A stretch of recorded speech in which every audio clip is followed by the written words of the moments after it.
बिस्मिल्लाहिर्रहमानिर्रहीम अस्सलाम वालेकुम। एग्रीकल्चर इन्फॉर्मेशन के साथ मोहम्मद तासिम।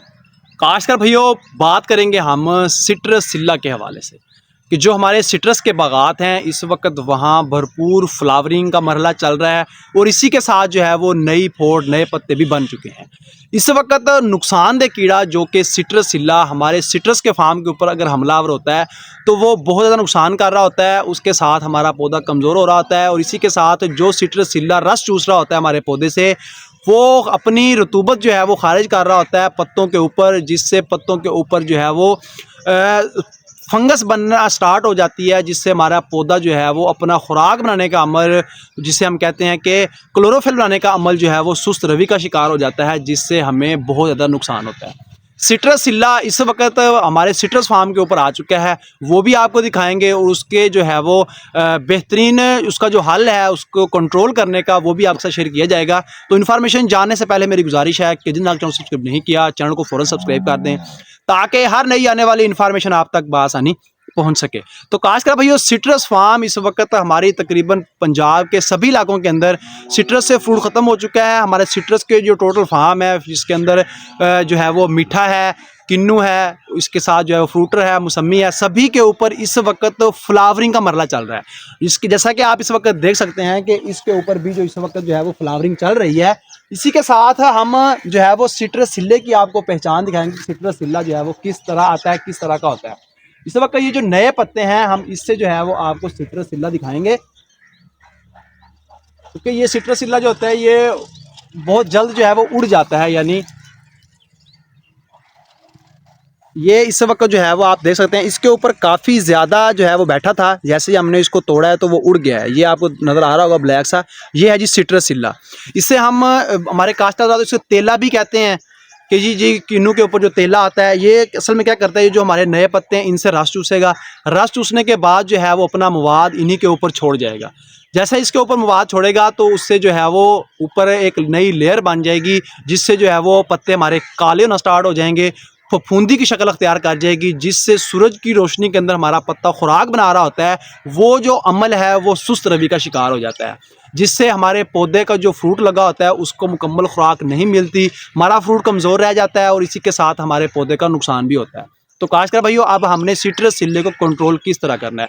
मार्केट के अंदर बहुत सारे ब्रांड्स मौजूद हैं, किसी भी अच्छे ग्रुप का चंद एक कमीशन आपको बताए जाएंगे।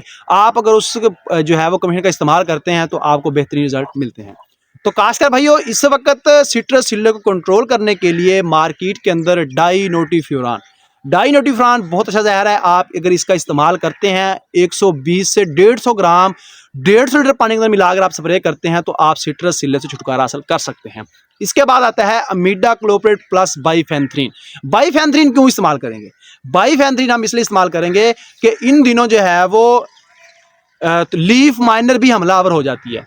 लीफ माइनर के परवाने और उसको थोड़ी बहुत प्रिवेंटिव स्प्रे के लिए हम अगर बाइफेंथ्रीन प्लस अमीडा का इस्तेमाल करते हैं तो उसी के साथ जो है वो हमारा जो लीफ माइनर है वो भी कंट्रोल रहेगा, क्योंकि इस वक्त लीफ माइनर अभी आया नहीं है, वो भी कंट्रोल रहेगा और इसी के साथ सिट्रस सिल्ला जो है वो भी कंट्रोल रहेगा, अच्छी तरीके से जो है वो उसका भी सफाया हो जाएगा। इसके बाद डाईमेथोएट स्वाद एग्रोकेमिकल का बहुत बड़ा ब्रांड है जो कि डेनाडम के नाम से जाना जाता है। अगर डेनाडम आप इस्तेमाल करते हैं यानी डाईमेथोएट जो उसके अंदर जहर है, अगर आप उसका इस्तेमाल करते हैं तो उससे भी आपको बेहतरीन रिजल्ट मिलते हैं। डेनाडम से क्या होगा, एक तो अभी तो फ्रूट फ्लाई के इतने चांसेस नहीं है हमारे, क्योंकि अभी तो फ्रूट बनना है उसके बाद फ्रूट फ्लाई आनी है। इसी के साथ जो सिट्रस सिल्ला है वो भी कंट्रोल रहेगा। बाज़ औक़ात जो है वो हमारे पौधों के ऊपर थोड़ी बहुत थ्रिप्स भी आ जाती है, वो भी कंट्रोल रहेगी। लीफ माइनर जो है वो भी कंट्रोल रहेगा। यानी डाईमेथोएट बहुत बड़ा ब्रांड है। अगर आप सिट्रस फार्म के ऊपर डेनाडम का इस्तेमाल करते हैं तो आपको बेहतरीन रिजल्ट मिलते हैं। उसकी हम डोज की अगर हम बात करें तो 200 ml फी 150 लीटर पानी के साथ अगर हम मिला के डेनाडम का स्प्रे करते हैं अपने सिट्रस फार्म के ऊपर तो हम सिट्रस सिल्ले को इस तरीके से कंट्रोल कर सकते हैं। तो खासकर भाइयों, इसके अलावा मेरे जो दीगर काश्तकार हैं, जो सिट्रस फार्म वाले काश्तकार हैं, अगर उनके पास कोई इससे ज़्यादा अच्छा जहर हो तो वो कमेंट बॉक्स में लाजमी बता सकते हैं। ये 3 जहर आपको बता दिए गए हैं। डाइनोटिफ्यूरान का इस्तेमाल कर सकते हैं और इसी के साथ जो है वो आप फ्लोनिकामेड का भी इस्तेमाल कर सकते हैं। फ्लोनिकामेड जो है थोड़ा एक महंगा जहर है, हमारे काश्तकार रात उससे जो है वो अवॉइड करते हैं। डाइनोटिफ्रान जो है वो आप 120 ग्राम डिफेंटरपन इस्तेमाल करेंगे। अमीडा क्लोपरेट प्लस बाइफेंथ्रिन का आप स्प्रे कर सकते हैं, डेनाडम का स्प्रे कर सकते हैं और इसी के साथ जो है वो फ्लोनिकामिड का भी स्प्रे कर सकते हैं। तो खास कर ये चंद एक ब्रांड्स आपको बता दिए गए हैं। अगर आप इसका अब इसी वक्त आपने जो है इसका स्प्रे करना है, क्योंकि सिट्रस सिल्ला इस वक्त हावी हो रहा है हमारे फार्म के ऊपर, तो इससे जो है वो आप बेहतरीन रिजल्ट ले सकते हैं।